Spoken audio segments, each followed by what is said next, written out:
Hey there, welcome to the channel. My name is David, I'm a conductor, and today we'll talk about what the Duke of Gotha listened to when he went to his palace church on Easter Monday of 1732, and what's so unexpected about that music.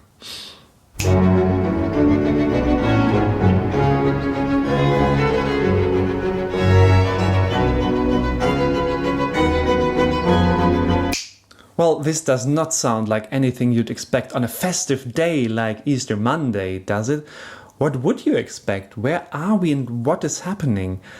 We are in Gotha. Gotha is a tiny little duchy in the heart of Germany at this time, and it's Christian, so all the Gotha people and the Duke, of course, they go to church. Every Sunday at least, and in the church they listen to the sermon and to music, because music is an integral part of religion and of Christianity, not only back then but still today. And for that reason the Duke of Gotha pays a small band of musicians, the Hofkapelle, or the chapel of the court and of the church, to play music. That's string players and singers, and one man to lead this ensemble and also to compose music for every Sunday, that would then be played around the sermon, so a small part before the sermon, a small part after the sermon. And in 1732 this man is Gottfried Heinrich Stölzel. He is 42 years old and he is already quite successful, even more famous maybe than Johann Sebastian Bach, who is around the same age and in the same region. Stölzel as a young man came to Leipzig and met all the musicians there. Then he even went to Italy, met the big composers there, came back to Germany and composed a lot, mainly operas. And now, 1732, he has been the chapel master in Gotha for already 13 years, producing, yes, mostly cantatas for services, just like that one in 1732. And that's what's so special about Stölzel and his music. You can still hear the opera going on, even in his church music. There is a lot of drama and of unexpected things, just like here, Easter Monday, 1732, you go to church, you don't expect a piece in minor that is dramatic and makes you feel uneasy and restless. Let's listen again and hear how it does relate to the text. It's only 1 minute.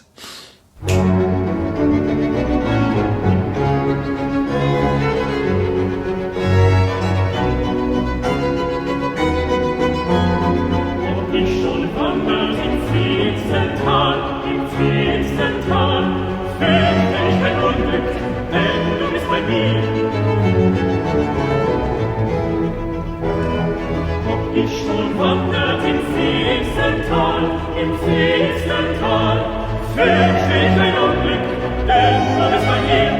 Still und scharf, trösten mich. Ich schon wandert im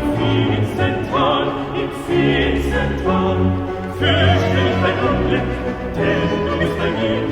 Still und scharf, trösten mich. Dein Stecken und Stab trösten mich.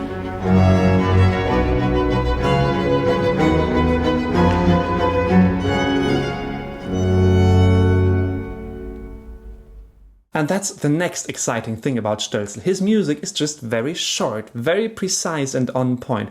It's just not too much. That makes him a personal favorite for me. I love short music. Okay, so we start our journey in the Valley of Despair. There is music that makes us feel uneasy and restless. But listen to what happens next.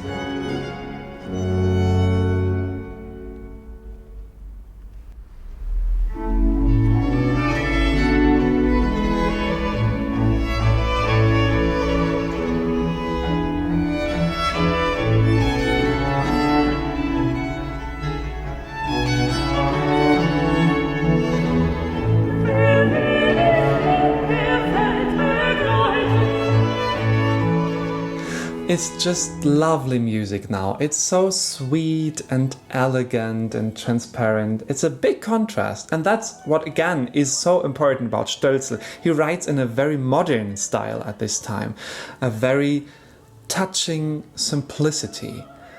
People would call that the galanter style or the galant style, where you have those light textures, the elegancy, and the touching simplicity. But then the soprano is suddenly left alone and the whole tutti enters again with heavy sound and drama.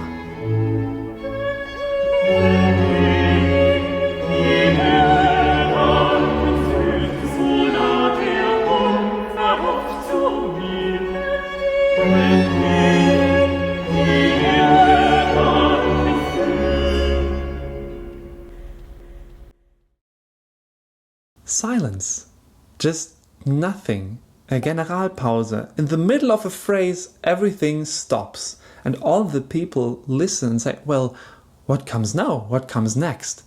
And what does come next is a long phrase of harmonic turbulence, going here and there, seemingly never ending, until finally it reaches a climax with the word unexpected, unverhofft. 3 times.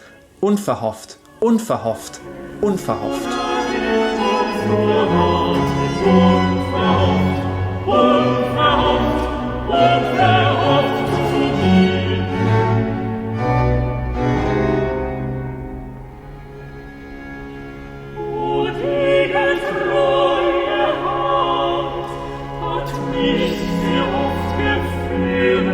Can you hear that? It does sound like a recitative, so people singing in a talking manner, nothing very much going on in a musical way, but it's not one voice, but 4 voices simultaneously talking. That makes this moment very, very, very intense. You have to listen to what those 4 people are telling you.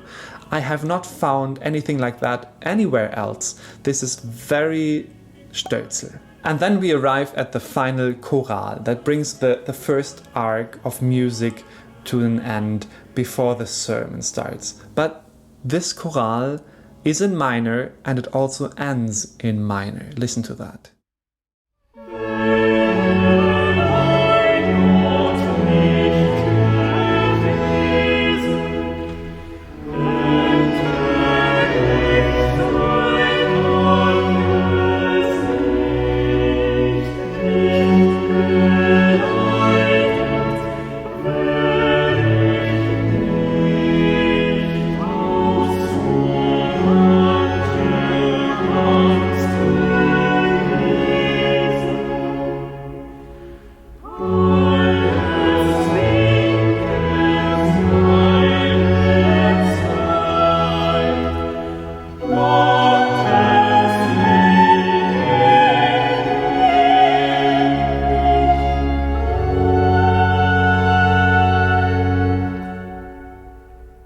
And just again, unexpected.